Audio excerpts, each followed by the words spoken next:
Good morning, everyone. Welcome to Accuracy in America, brought to you by Accuracy in Academia. This is episode number 337, and I'm your host, Don Irvine, coming from Utah. And as Brian pointed out on the pre-show, which is not much of a pre-show, it is the Beehive State. So if you don't know it, didn't know it before, you know it now. All All right. right. Welcome, Brian. Good morning, everybody. Welcome, fellow Americans. Louisiana is what? I don't even remember. The Pelican State. Pelicans. Sportsman's Paradise is what it says on the license plates. Okay.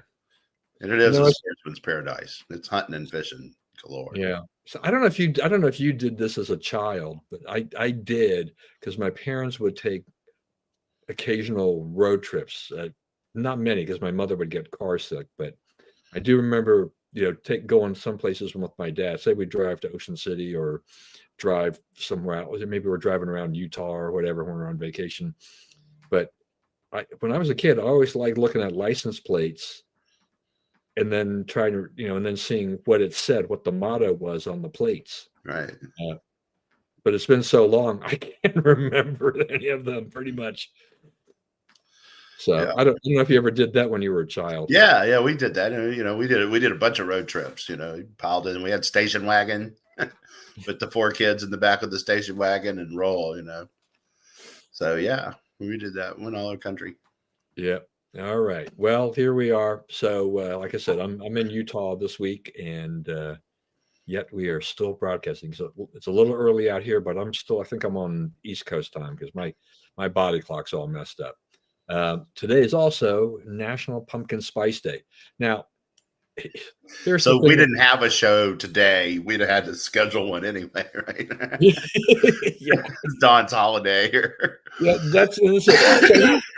Yeah, okay, all right. Look, I'm going to have Christmas, 4th of July, Spice Day. Look, I got to lay this out. The thing about these national days, you see, if you go to the national days calendar, they tell you what it is, but they tell you it's not exclusive to one thing, because it's a kind of a paid thing. So I'm going down the list and I'm looking at this list and I'm like, it's also the Jiffy Muffin Day mix, I think, or something. And then it's also Pumpkin Seed Day. And it's like 7 different things. Okay. But of course I chose pumpkin spice. I think you think the spice over the seeds for sure. Yeah. I don't care for the seeds. I prefer the spice. What's that? What are you doing? That's the spice in my life. And I am a little bit better than I was when I first started my pumpkin spice craze. So I have ratcheted it back in an attempt to try to eat healthier. But I'm also, being in Utah, it's also the home of crumble cookies. And crumble cookies, they're cheaper out here than they are back east. By probably about 10% or so. I don't know what the deal is, but maybe rent, labor, whatever. So I'm looking at the menu and this week, and I'm like, I'm in trouble. Here I am trying to be a good boy, trying to avoid, extra sugar, trying to avoid the extra sweets, and I'm like, this is not a good menu week for me. Why are they doing this? Yes, because within 10 minutes, maybe after this show, I will be getting some cookies and bringing them back. And yeah, that's right. Let's go. Yes, I think that's probably it. National Pumpkin Day, probably October 31st. I haven't gone that deeply into the calendar to look and all that, but good suggestion there. All right. Anyway, so yeah, I love pumpkin spice. I got a friend of mine who hates pumpkin spice only because he loves Shamrock shakes at McDonald's, and he thinks pumpkin spice is getting too big of an advantage because pumpkin spice starts showing up, I think, in Starbucks in August or something like that. So he gets pretty riled up that he Shamrock shakes, very limited time frame at McDonald's, but pumpkin spice will go on for a good 2 months or more. If not year round in some places, depending upon your love of pumpkin spice, but more pumpkin spice products right now than there would be the rest of the year. All right. How's the weather out there? We've got good weather. We had rain yesterday, which we badly needed. Nice, crisp, early fall morning to this morning, like low about 55, 57, something like that. Clear, beautiful day. And it's October 1st. Where's all the time gone? Yeah. Yeah. This has been one fast year. Yeah. We had lunch yesterday with some friends of ours, and really we're just thinking like, wow, it's been 3 years since we last saw them. So we had a lot to catch up on, and we didn't get to spend anywhere near enough time with them. But we're like, how did 3 years go by so fast that we haven't seen them? Yeah, it's like, you reach a point in your life, when you're 8, it's forever getting to 9, right? Yeah. But when you're our age, man, it's like every 5 minutes they're doing it to you again. Yeah, it does feel like that. All right, so we got plenty of news this week. Starting today here, we are now in day one. We don't get to do this very often because one is that they don't occur very often, and two, we rarely do our show on October 1st, but it is a government shutdown day. That's right. So the Republicans and the Democrats stared each other down. Some Democrats joined with the Republicans. Rand Paul went with the Democrats in the Senate, and so they did not get a continuation bill to kick the can down the road into November. So now the government is technically out of money, and people are going the typical crazy, but the difference here now, right, this time around, is that there could be a kind of a DOGE effect on here, because we've been hearing for the last week or 10 days or whatever it's been that get ready for not the regular furloughs, but firings. Right. And that's you right. will not maybe make it back going forward. So we may not see the typical, you come back, we give you your money, and we move on, and we really haven't accomplished a whole lot. So yeah, Russell Vaught says that it could be as many as 300,000 federal workers do not come back after this shutdown. Yeah. Would you be crying about this? Yeah, did you see the Joy Reid yesterday? She's like, they're going to just keep cutting taxes and regulations and letting you keep what you earn and letting you keep your inheritance. I mean, that's what they're for. It's like, yeah. Yeah, I don't understand at all. She was just like, this is what they're for. It's like no taxes on tips, no blah blah. I'm like, and what's the issue here for people? No taxes. This is a problem. Yeah, and I mean, it's like, you have people. That's the problem with, you see these things like, there's this big debate over how much tax Elon Musk pays and GE pays, and all these people, they're the whole year tax free. It's like, how did they get it tax free, right? Because they did, if you make millions and millions of dollars in the U.S., you're going to have some taxes, right? So how did they get rid of their tax bill? Well, they probably greened their buildings, did environmentally friendly stuff that the government said they would give you tax breaks for, right? These guys want to take away all the tax breaks and make everything a flat tax. I'm not voting against that either. Yeah. Right. But that's not what they want, and the thing about it is like, the top 1% pay 70% of the money, right? The bottom 50% pay basically nothing, right, in income tax. So to me, it's like the next time you think you need more taxes, you need to ask the bottom 50%, because just because you're in the bottom 50% doesn't mean that none of this falls to you. It can't mean that, right? You can't be completely absolved of responsibility for paying for it, if you're in the bottom 50%. So, to me, that's where you go, right? And the other one is, like I always say, is quit withholding it in paychecks. You got to stroke a check to IRS every quarter, every month, whatever they want to make it. So people see, this is how much money I'm giving for this stuff. And it'll be a big, ugly figure. You'll have a bigger paycheck because they're not taking it out beforehand, right? But you'll have to save for that. You'll have to, keep it in your mind. I can't go too far with this money. And if I invest it, it better work, because, 3 months from now or 2 months from now, whatever, I'm going to have to pay. I'm going to have to pay the government a bunch of money. Then we start like seriously looking at every little bill that comes to the government and making sure that we need all this stuff, right? Because right now, people who get a refund, their attitude is, I didn't even have to pay tax. I got a refund, and it's like, it ain't the same thing. Yeah, no, I mean that's right. I mean the thing is that can you imagine if we actually tried to get some kind of true transparency in our tax system?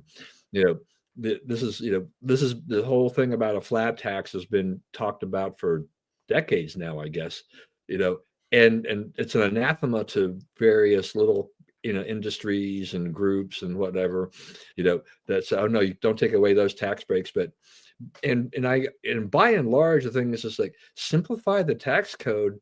It would be so much better. I mean, I got so sick and tired of having to, even using TurboTax, of spending the time of plugging in all my numbers, that I'm actually paying a CPA to do it.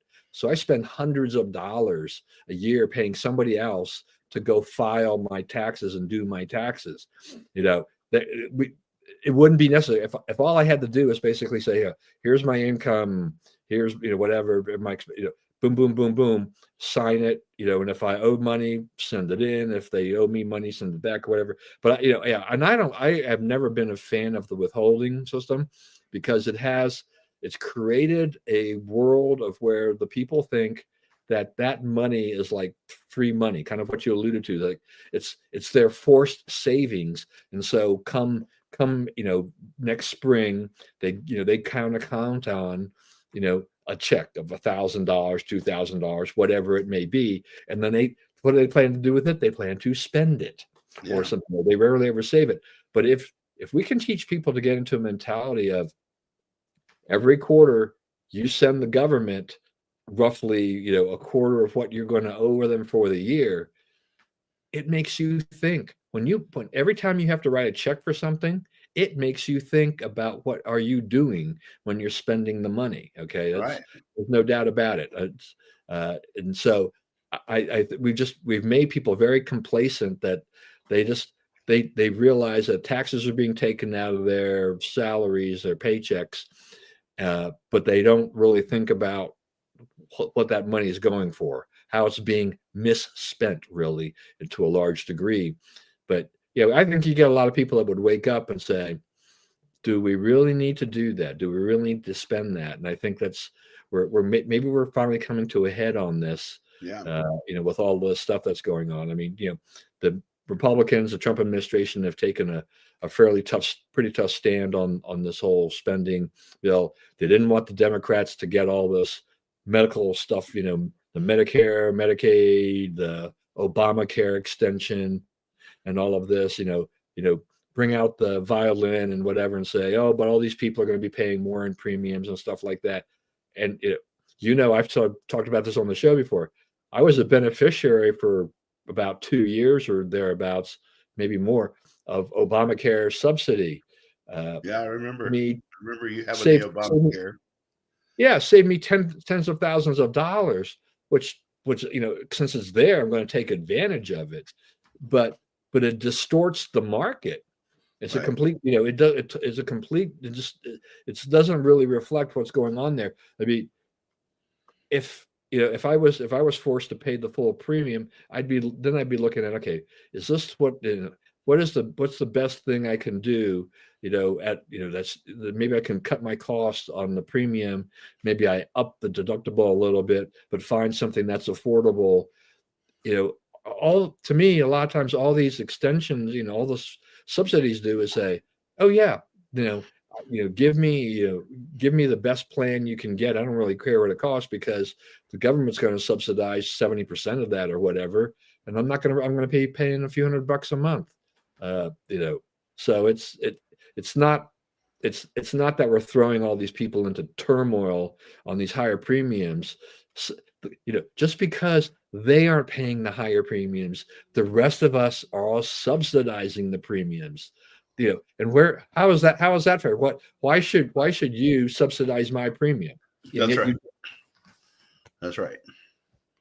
So yeah, I don't know. I mean, I just don't like the way that these things have gone in general. It's an interesting shutdown, because the politics usually do not favor the right on a shutdown.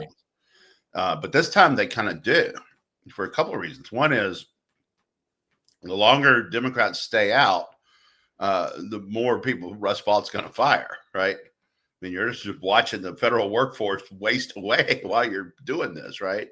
The second is, the Republicans are right. They are trying to finance the part of this that pays for health care for illegals, right? They are. They're not. They deny it, but you can't deny it. It's not. It's right there in the legislation. So of what they want, of what they were, not without this ban on. So I don't know what to tell them. I don't think that you're gonna have to fold. You can figure out a way to fold it where you don't look so bad, and Trump may offer that, right? But you're gonna fold. You're gonna lose this. So because they're not.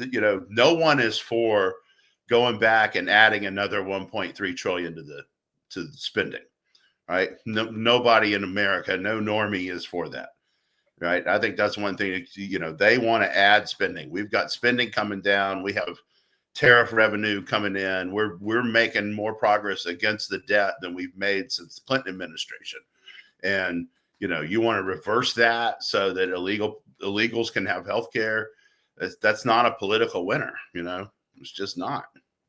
Yeah. So, the question will be is how long will this shutdown last? And what kind of effect it was. Now, one of the things too is that there will be, without funding, we're supposed to get what I guess the labor, the unemployment report this Friday. Probably not going to get it. Probably may not get an inflation report, coming up, and all that. Some other things like that. I was thinking I didn't see it, but I'm sure it's in there. But I wasn't specifically looking for it, which was that people who are on government assistance like Social Security and stuff like that might get affected, I guess, because checks may not go out. Now, I was thinking like, oh, okay, my wife's supposed to get her first Social Security check, I think, in November.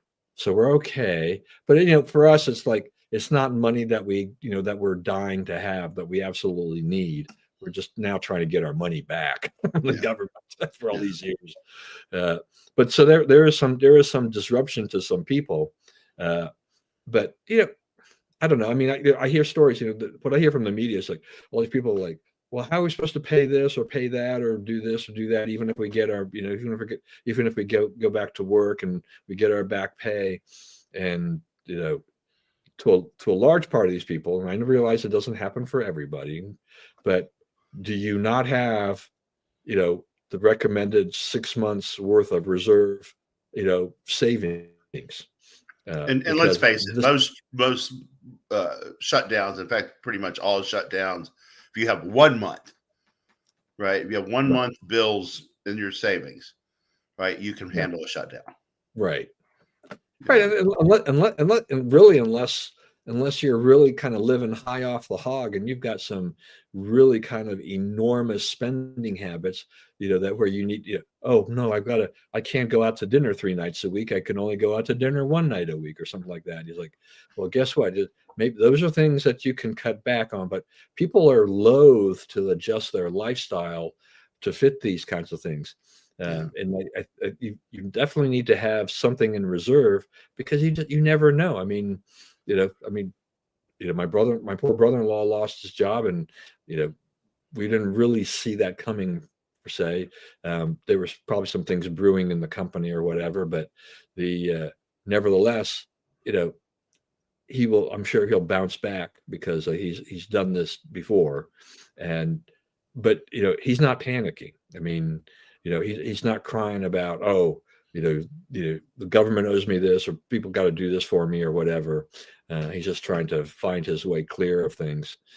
So it's the thing. That's the whole thing, is like, the response to it. Like, I've been fired before, right? And it happens. Like you either don't get along, or they don't like the situation at AIM, right? He started doing something that I don't do, right? It became all video, and you really don't need a writer, So, I didn't do anything wrong. I just was me being me, and they're like, okay, that's not what we want anymore. Okay. So, you go, what do you do? What is your response the next day? Is it figure out who you can blame, or is it go out and start working on the problem?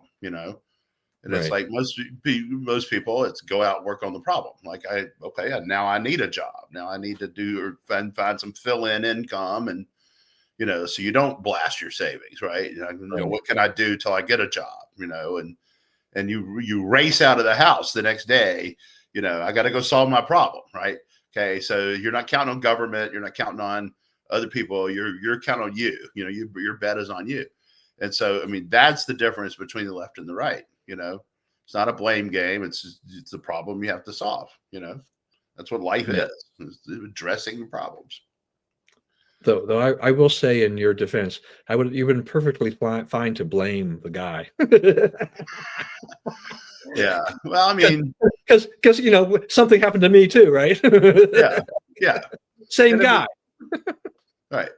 So And but I mean, it doesn't help to dwell on those people and what they do. no, that's right. I mean, it's like that is not the solution. Is not to blame that person. I mean, privately with your family, you can do that or whatever if that makes you feel better. Yeah, you growl, you get frustrated at moments, you can vent and have a little gripe, but it doesn't resolve the problem or the issue about you want to be able to bring in the income, replace the income that you just lost, right? So and do something about it. So that's so there are right ways to do this, and there are kind of wrong ways to do this, and a lot of people just always choose to blame the person who let them go.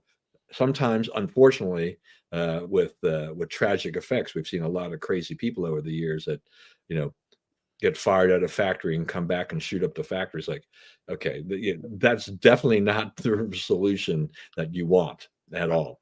All right, let's before we go off that subject of the shutdown. So it has affected my family. So Marty texted me a little while ago. He's in ROTC at McDaniel, right? And they have said you can't wear your soldiers. They walk around in the camo, those camo uniform deals. Mm-hmm. They cannot wear them until the shutdown's over. Oh, well, that's interesting. So I think that's good. It's like, Marty now sees like it has real world effects. So. Yeah. Huh. Interesting. Yeah. I mean, see, those are things that we wouldn't normally know because, right. I mean, government, it's federal government. So it's like, we're not paying these guys either. Right. Yeah. Interesting. Huh. All right. Okay. And so we're going to move on to the military part of the program, which is our War Secretary, Defense Department Secretary, whatever you want to call him, Pete Hegseth, gathered a whole bunch of generals and admirals and whatnot, and Quantico, and gave a speech, and I guess Trump gave a speech on top of that. Decided, hey, this is a great opportunity. I'll jump in on this too. But he's got the liberals kind of went there. I think their heads exploded at Hegseth's vision. Right. It's like they're going to gripe about whatever he says. Right. And so it's sort of bad because if and when they come upon a legit complaint, how will we know? Right. Because you're sifting through so many that are just them being angry. I think that we had reached a point where it's entirely appropriate for the civilians who run the military to say to the commanders who run the military, we're not doing things like we used to do. Right? Physical standards are important to the armed forces, to our success. So we're going to have physical standards. We're going to go back to looking like an army and being in the business of killing the enemy and not all this other stuff. Right. And it's like, if you have any doubt, if you think this is political rhetoric that we don't believe, we're just saying it, that's not the case. We do believe it. This is what we expect. And I don't think anybody had made the expectations clear. And I think it is entirely appropriate that we do so. Yeah, he doesn't want any fat flag officers. Right. And, I get that. Right. I understand what he's saying. And I'm a fat guy myself. and but I'm not setting an example for soldiers either. Yeah. Right. I'm not leading men into war either. So, but that doesn't mean I don't need to address it. It just means that, we're paying these guys to do a certain thing and we need a certain result out of it. And if you are, if you don't take care of yourself, but you tell other people too, to take care of themselves, to an extraordinary degree, then, that is a problem. People do look at that and say that, we don't really believe these things, or we would make everybody do them. Yeah. I just always thought you were big boned. Yeah, it could be that too. Hey, look. So, my problem now, with regard to weight is just that the medication I'm on, it makes me gain weight. And it's like, I kind of over time, over the last couple of years, I've kind of had these little jumps. And then I'm like, I just can't seem to get out of this next range. I'm in one range, I go to the next range, and I'm like, okay, I hope I don't go any further up than I am now. But it's just like, it's just annoying because, I'll go to, I normally go to the gym 6 days a week and, work out on the elliptical for an hour, and so I'm sweating pretty good. And I think I'm burning off some calories, and, my diet could always stand improvement, but it rarely goes down very much. It just has this little range. And I'm like, I don't like this range. But, when I talk to the physician assistant, it's just like, yes, unfortunately, that is the issue with the patients. You will gain weight. And there's, I don't think there's a whole lot I can do with it. It probably would be worse if I didn't exercise, I guess. Right. So I'm trying to. That's why, I don't know. We talked about this before, but like my back is out. I can barely move. Right? Getting up and down, sitting down is excruciating. I'm dealing with it, but that came from exercising. Right. I was really, and I was starting to feel like I can run, and it kind of looks like running again, because like I have bad knees. So me running is basically hurriedly walking, and like Lori can walk faster than I run, and she's done it. She's proven it. But, but I was getting where I was chunking. I was going along pretty good. And I think that I did that and threw out my back. And so now I'm, it's part of it, but you got to have the exercise. So, I mean, as soon as I get where my back doesn't hurt, I'll be back out there doing something. There's also a factor of age in our in our condition too. Yep. Things are happening that you're like, what's going on here? A month ago, I came out with some excruciating pain in my left knee, to the point where I was almost having to almost drag my left, leg to walk, and walking downstairs was really hard. Yeah. I think stairs are terrible. You know what that's like. Yeah, stairs are just horrible. So, I go to the doctor, and I don't know about this. The doctors are funny, and my doctor is definitely, to me, a funny guy, because he looks at me and he goes, "Oh, you probably have arthritis." I'm like, "And you can tell that how?" He says, "Oh, just by looking at your knee." He says, "But we'll get an X-ray. X-rays come back are normal; they're fine." And my knee pain is gone from basically a 10 to maybe a 1 on some days, if not a 0. So, but I decided I'm going to take things a little more carefully. It's like, if at the gym, I walk up the stairs, but I take the elevator down the stairs instead. I just said, I avoid going downstairs where I can. That's my new thing. Why put extra pressure on my knee? Because I'm really not sure what's going on, and I'm old. They told me when I got my knee surgery, they said, you will never walk downstairs right again. And they're right. It's like, I don't trust it. I don't trust that leg. Yeah, right. And my wife for years has had like some kind of like knee issue or whatever. I don't think she's really fully addressed it. So, most of us we walk down the stairs and we're facing forward. She's kind of sideways motion, right? Step, taking it very cautiously down the steps, because it's less pain for her to do that. Yeah. No. All right, we got a long comment here.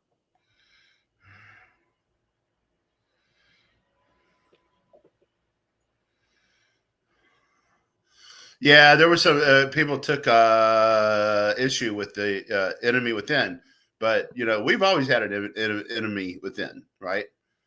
We have always had communists. We have always had various people trying to tear down the country, work from it, and we definitely have that now with Antifa and some of these other domestic terrorism on the left groups. So I understand the way of stating it could have been better, but the fact is that, the point he makes is right.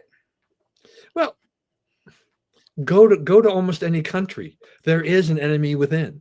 This is how the world operates. It's not how you and I would prefer it to operate, but this is a fact of life, as far as I'm concerned. Is that you go to the UK or you go to wherever, there is an enemy within, and the governments have to be aware of that. The people should be aware of that. This is not like you just because we have 330 million people or whatever it is, the population.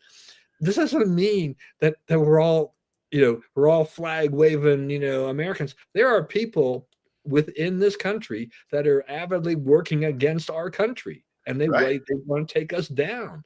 And just because we haven't had an attack on the scale of 9/11, for what, 24 years now, it doesn't mean that they don't keep trying to find a way to do something like that again. That's right. So be awake, be aware, be vigilant. For heaven's sakes, people. But the other thing, we've definitely grown a little more complacent because we've been pretty good about watching for the enemy within and preventing potential attacks like that. So that's helped a lot.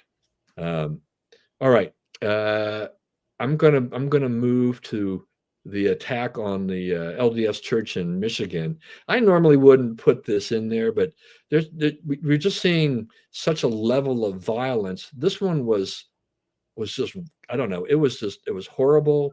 It was just, I don't know, just weird in a lot of ways. Churches are sanctuaries, and you tend to think whether or not it's you going to Catholic Mass, whether it's me going to my services, whether or not it's Jewish people going to the temple on Saturdays and things like that, wherever Seventh-day Adventists, it doesn't matter. Their buildings are and should be sanctuaries, and you would think that they would be safe places for people. This guy, whatever motivated him, he rams his truck. Okay.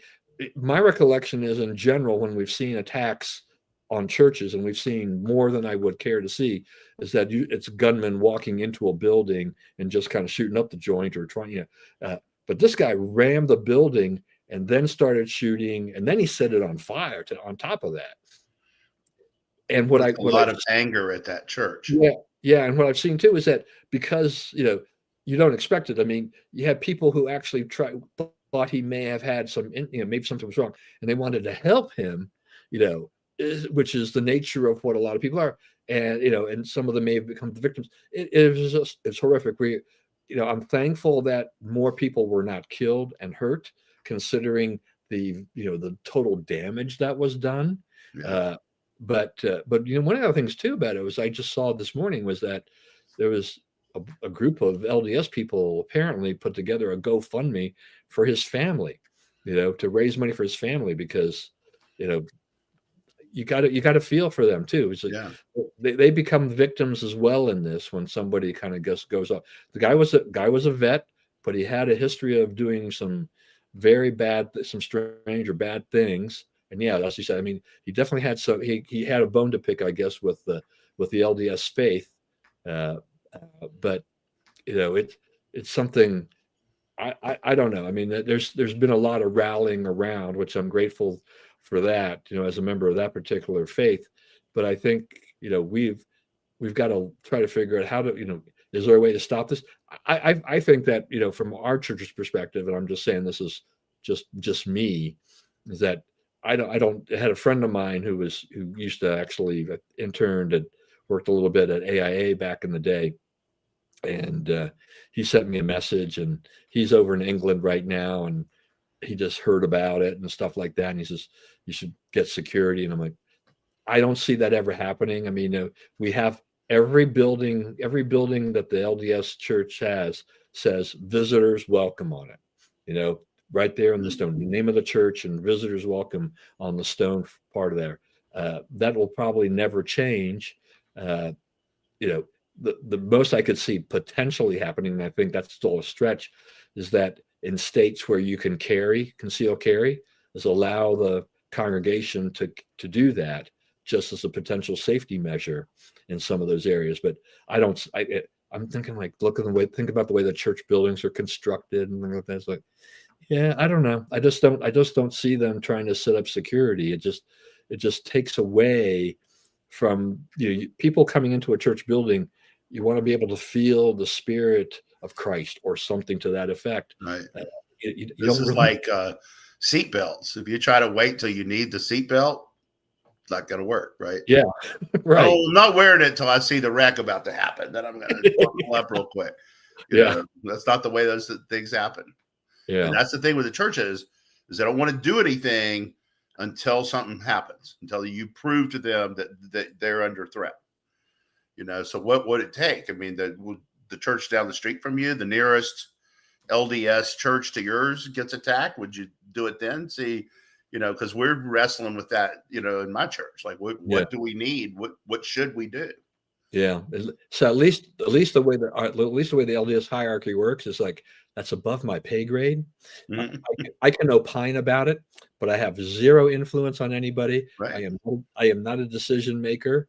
But yeah, I'm sure, it obviously, I'm sure it's, just gone right up to the higher echelons of the church as they try to, as they survey the situation, and they think, they take a lot of time, to study and say, what should we do going forward? Maybe it'll mean something different when they reconstruct, they rebuild that particular chapel, that building. Mm-hmm. Maybe they'll design it differently to make something like that harder to do. Because I mean, I don't know. I mean, it's like, for us, it's like, for most of the buildings that I know, you park in front of the building. I mean, you can jump the curb and run into the building if you really want to hit the accelerator and do that. Some buildings you can't do it. They're built on a slope. They've got steps. You can't. It's hard. You can't just really go up and things like that. So there's some that have got kind of almost a natural protective barrier, but others are on flat land. Yeah, sure. You could easily drive it through and then cause havoc. Oh, you could plow into ours and make a lot of havoc. One side of the church is glass. Yeah, right. Yeah, drive right through that. I mean, Catholics use a lot of stained glass, right? Yeah, but I mean, that's not even. This is just glass. This is just doors and stuff. Yeah. We don't use a lot of. Well, I mean, we have windows, but we had a friend of mine who he said that most of the glass around the church and the classrooms reminds him of shower doors, and doesn't understand it. And I thought about it. I thought, you're kind of right. It's they're kind of they're translucent. Depending upon the age of the building, some of those windows is kind of like you really can't see out of, and they're just ugly. But I don't think our church was going for aesthetics. They're very utilitarian. They're very like, what is efficient for whatever and sufficient for whatever we need. This is the building we do, and they've got X amount of templates for different buildings, and so I can go around the country and I'm like, okay, this building design is completely different than that other one, and then I can go to another one. I can say, oh, this one is exactly like that one, and stuff like that. So it gives me. Sometimes I say I really like that design. I hate that design, and things like that. Anyway, all right. So I don't know. It's hopefully we can kind of figure this out. But it really, one of the tragedies about this too, I think, was just like I saw that a couple of people who were hurt in this are first responders. I mean, they're actually emergency medicine residents. I think 4th year. So they're going to be out for a while, and residencies are brutal. You can't really just postpone them, but if they're injured and they're not able to work, they're going to have they may it's unclear to me how much how badly injured they were and how much therapy they may need and whatever, and whether or not they're facing a loss of income. But that's tough. But they did what they were trained to do. And they were there. They happened to be there at church, attending church, so they probably helped save a bunch of people as a result. So that was kind of a miracle in and of itself. Eric Adams, I don't think this is a big surprise that he dropped out of the race. His polling was going pretty much nowhere. Cuomo was going to be the main opposition, so this takes one more person out. But Mandami, I don't know. I mean, it's really got to be Cuomo versus Mandami without Sliwa, and even then, I'm not sure that Cuomo can do anything. Yeah, I think Mandami's gonna win. I don't think they can stop him at this point. I'm with George Will on this one. I'm very rarely with George Will anymore, but he says that every once in a while we need to elect one of these guys so we can teach America again why we don't want to elect them. Yeah. Right? Let them get in, do your thing. Okay, this is why we don't do this, because it doesn't work. But I think that he's going to do it. Oh, that's right. Yeah, see, and that's a reformed community church or temple in a pretty good part of Shreveport too. So yeah, and I would understand that is because it's like, unfortunately, a lot of the Jewish temples there have been so many incidences of graffiti around the country that get security, do whatever you can. This is just an abhorrent thing for people to do, is to deface religious buildings and institutions. It's just not right at all. So I'm glad they're taken care of, but that's an added expense that shouldn't you shouldn't have to do that. That's right. Okay. And there's next to my church, there's a Jewish temple, and on Fridays the Muslims go in the Jewish temple and have Friday prayers. Right, the Jews let them do it. They park in our lot. Our parking lot is as full as it is on Sunday, with Muslims piling into the Jewish temple next door. But they have a guy sitting there around the clock now, just sitting there on that building. He has to do it because otherwise things will happen to it. Yeah, this is just unfortunately kind of the sad state of affairs of where we. Yeah. They can't. I mean, they couldn't do much more to reach out and be ecumenical than to allow Muslims to use their temple. Right. Yeah. It's like, what do you want them to do? That in of itself is remarkable. Yeah. Absolutely remarkable. All right. Well, anyway, so I think I agree with you. I agree with George Will. I mean, in terms of elect Mandami, and then let's see what happens. And that will hopefully cure you of ever thinking about doing that ever again. Right. But what'll happen is, he'll get in, he'll say, okay, we're defunding the police, right? And so the police, you don't have any of them around, crime spikes.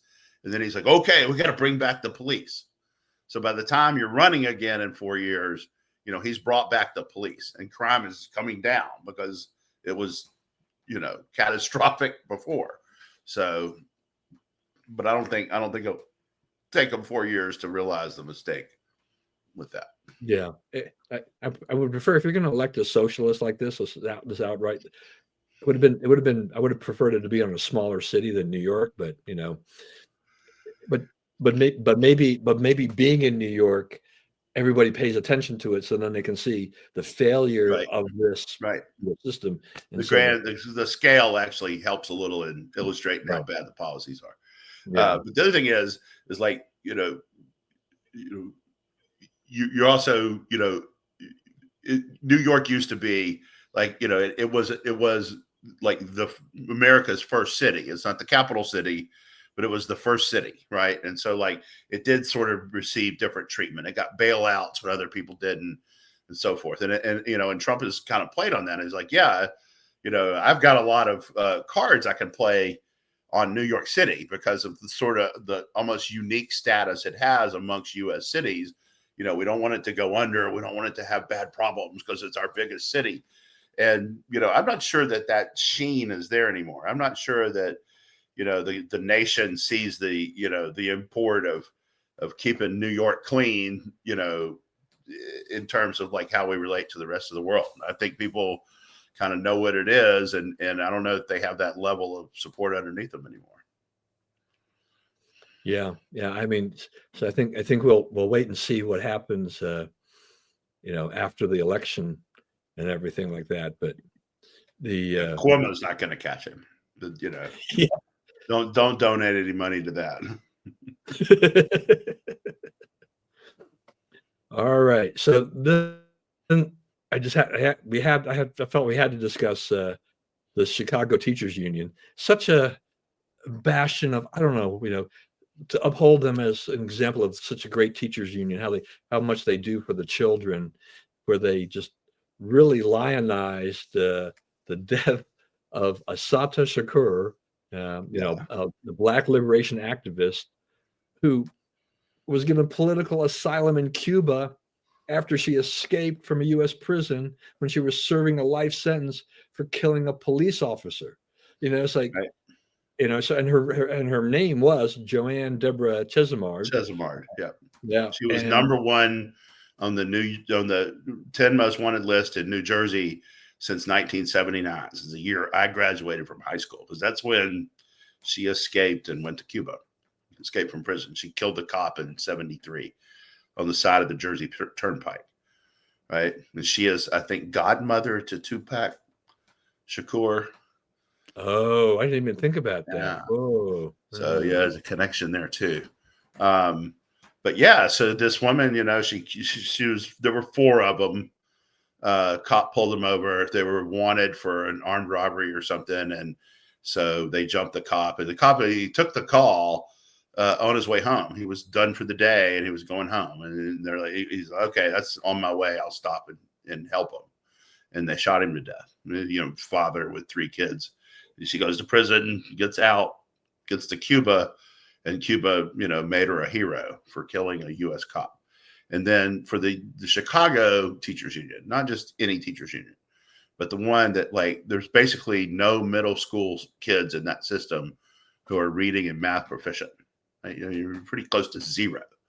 Okay. And it's about 10% in high school, about 4% in elementary school. Right. And then middle school is pretty much a big fat zero.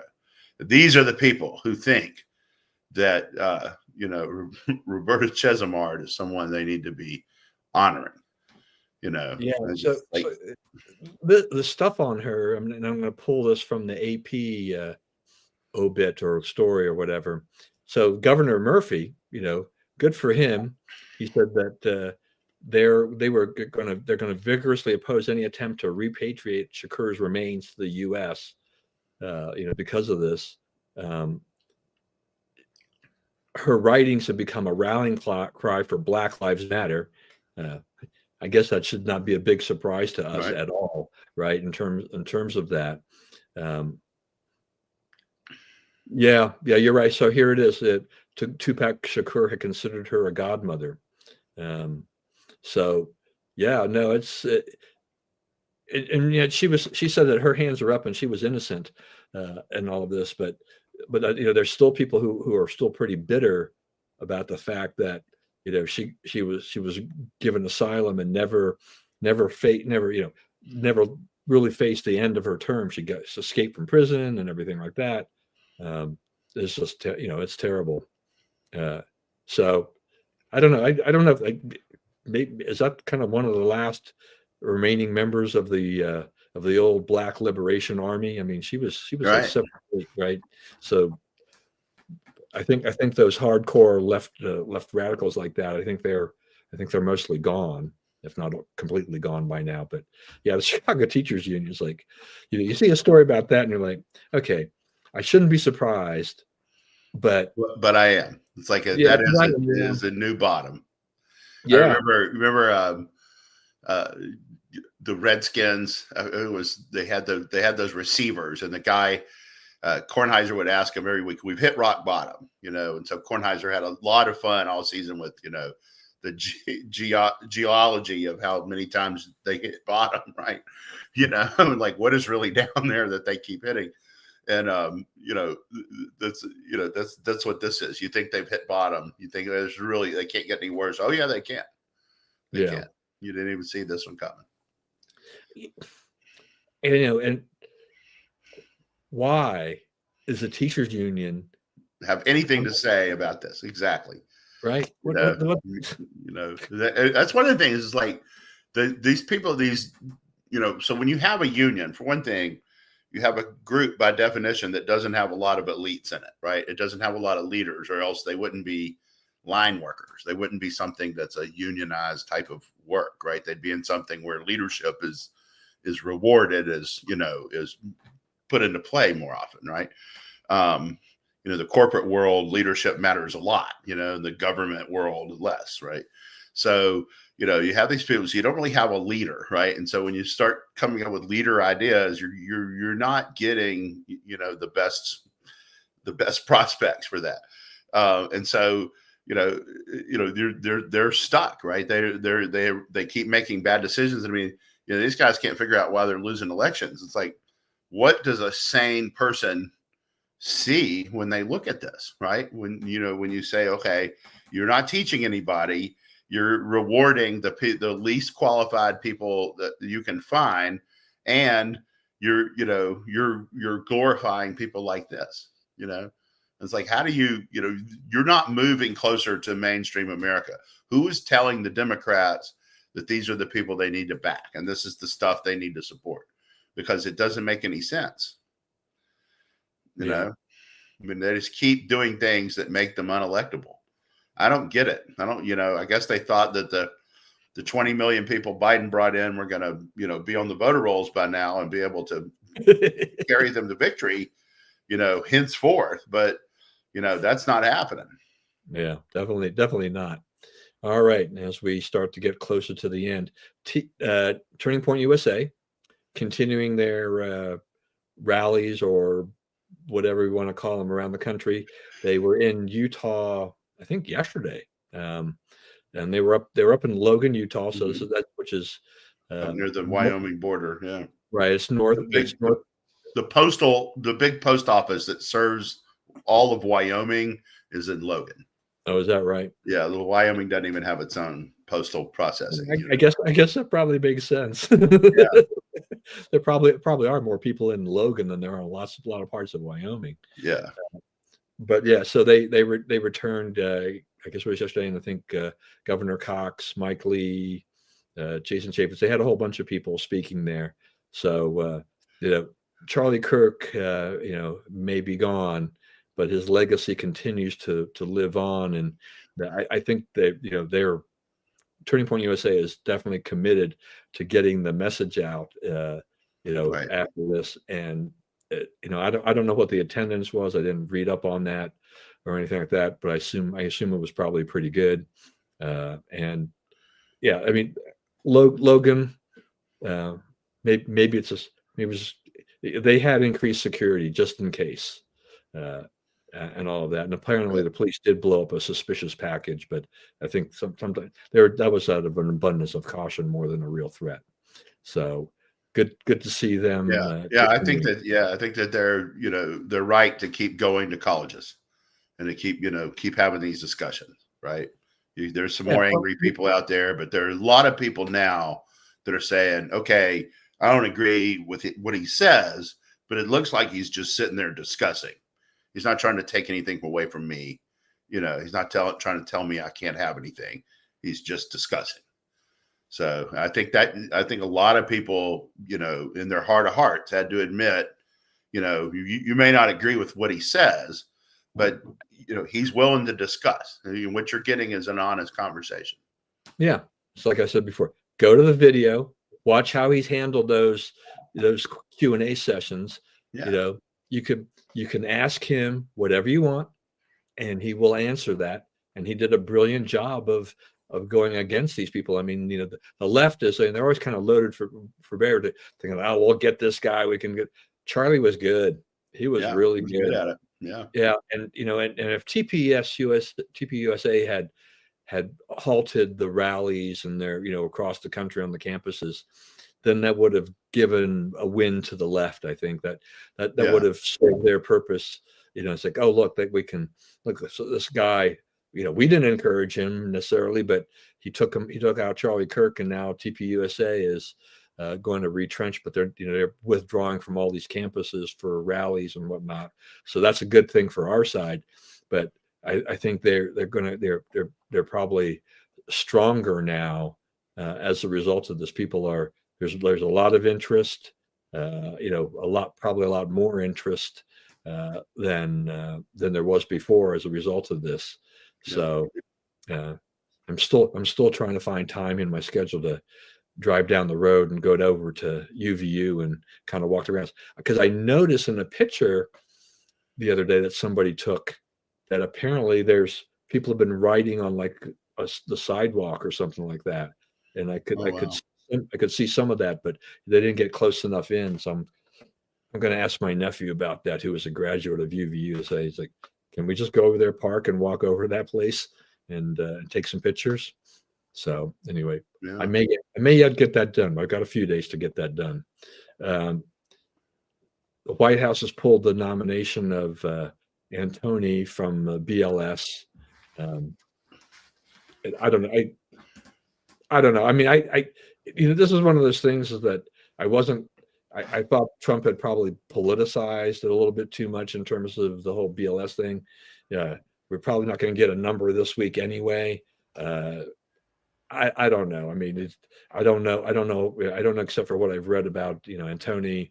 He definitely got some blowback from both sides. Administration is going to find somebody else, and they'll be fine, I think. Right. I think that's true too. And that's the process, right? If you get somebody who's too politicized, that both sides are sort of even soft thumbs downing, then okay, let's find somebody that that will do what we need done. But the problem is, it's like the labor statistics are a mess, right? When you're revising something up or down, favorable or unfavorable, by 80 or 90%, you're not doing it right. Right. If your job is to give a monthly estimate of something, you're missing by 90% every month. Right. And the that Biden administration complained about the lady too. Right. It wasn't just Trump, because the revisions were killing him too, right? They would say, in Biden's case, it was, oh, you added 300,000 jobs. And then they would come back and say, we added 3,000 jobs. We revised it down 99%, oops, which you couldn't tell everything, so it's like, yeah, you don't know, right? You don't know. So I don't, something's going on there. I think that they've said that since COVID, the reporting has been strained. It's been hard to get people to report. So maybe that has something to do with it. But it's a disaster now, and then they need to figure it out, because you need the information.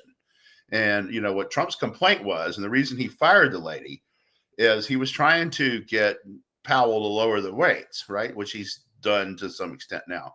And if the revised report had been the revised numbers, which I guess we think they are correct as opposed to the others. I'm not sure how you tell which one is correct anymore either. But, the revised numbers had been available when the Open Market Committee met.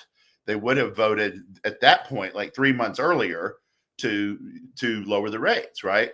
But they had the much higher numbers. And so when they got the lower numbers, it would have made the case to lower the rate. So Trump missed out on getting the rates lowered for about 3 months because this report wasn't right. So, that's why he said, enough. We got to find somebody who can do this.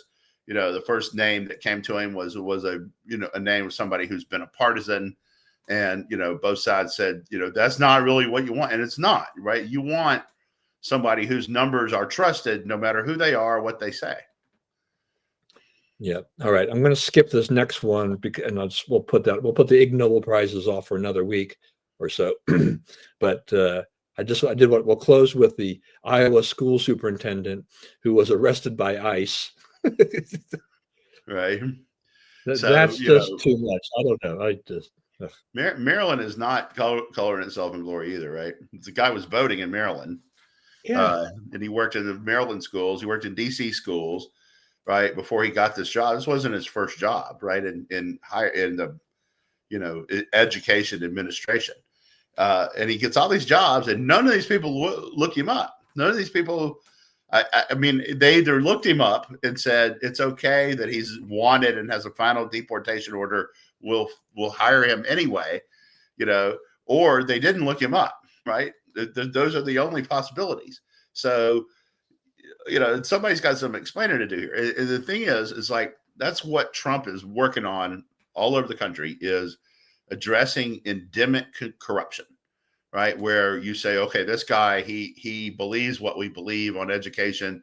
So, we're going to hire him. Don't look up. We don't want to know about background. He's doing fine. He's the right, he looks like we want them to look, and he says what like we want them to say.